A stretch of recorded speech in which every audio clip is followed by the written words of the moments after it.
I want to take some time to remind you about the study time schedule and what actually happens when you sit down with the students to work on their homework or the studying that they need to do.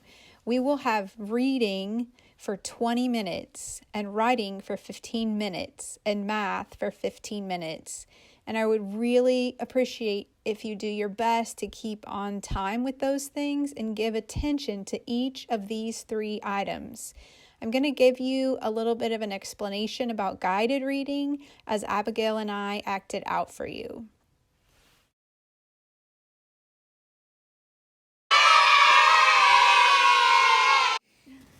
Okay, so Abigail and I are going to model for you how to do guided reading with a student, which is more than just saying, read that book to me. So the first step is to take a picture walk through your book. Now, these are actually some of the books that we have for you to use, and this one is called Fun Pets. So, Abigail, we've got a new book today. It's called Fun Pets. I have a pet. Do you have a pet? I do have a pet. What kind of pet do you have? I have a dog. Well, this lady on this Yeah, she's walking the cover dog. of the book has a dog Yeah. too. Let's take a picture walk and look at the pages and the pictures and see what we notice. Okay. What do you see on the first page? A sheep. They're petting it. Yeah. And goats. I wonder where that might be. I don't know. There's a barn. Maybe it's on a farm. Might be on a farm. What do you notice on the next page? There's a boy riding a horse. Yes. Would you like to ride a horse? I have ridden horses. You have? Yes. Did you like that? It was fun, but scary. What about this picture? Do you know what these animals are? Chickens? Can you tell what they're doing in the picture? No. Well, maybe they're eating or something. Maybe they're eating. I bet when we read the words, we'll find out what the chickens are doing. Probably, yes. Oh, there's another fun pet on page 6. A hamster. A hamster. We used to have a hamster when I was a child. And they make a lot of noise for a small animal. Really? Yeah. That's funny. They're so little. And there's another pet. He's in an aquarium. Aquarium. See, he's inside of some glass. Do you know what that animal is? It looks like a turtle. That's right. That's a turtle.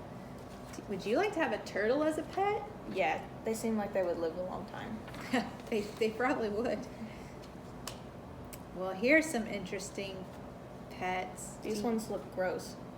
They are very interesting. Not your average pet. Mm-mm. I think it's showing us, maybe it's showing us how they eat. Oh, yeah. What do you notice about that picture? He's licking a fly. Yeah, you can see his tongue sticking out. Yeah. So, Abigail, we've done a picture walk and we've enjoyed the pictures. You already have a really good idea what this book is going to be about. Mm-hmm. But the words can tell us even more than the pictures. So let's take a walk through this book looking for hard words. Okay.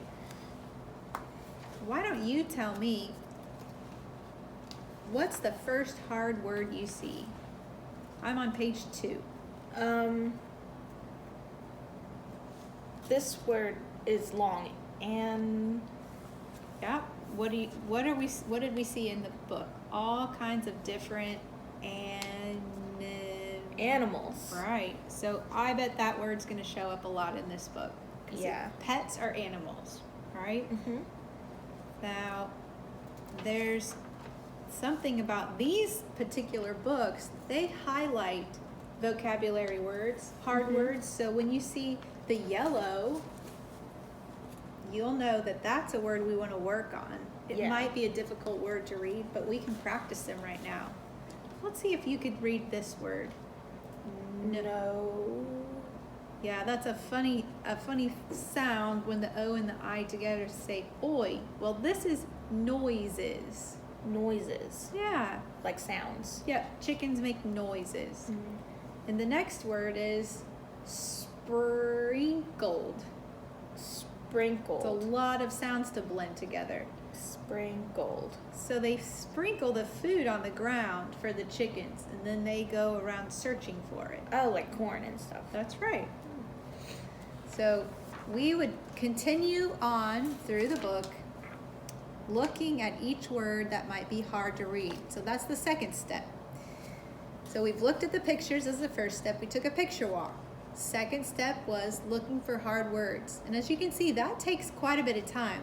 And then third and final step is actually reading the book, where you turn the child loose to begin reading with your assistance, and you remember some of those ways to help them decode words and put the sounds together and stretch it out.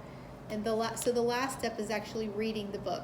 So if we were doing tutoring, I'd say, now let's get started reading, Abigail. The title is Fun Pets. Let's see if you can read the first page to me. Okay. Many people have dogs and cats. Many other animals can be pets too. Good job. Now,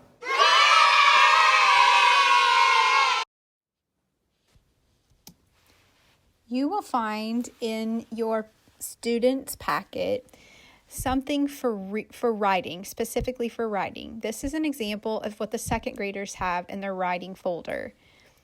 It's a how-to writing guide, and it helps them think about writing with steps like first, next, last, and it guides them.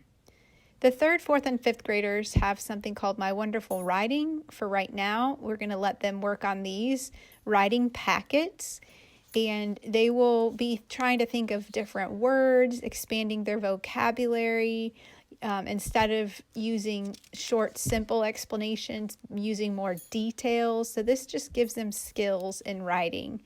And then they will eventually be writing sentences and paragraphs about themselves, and you'll see that in their packets.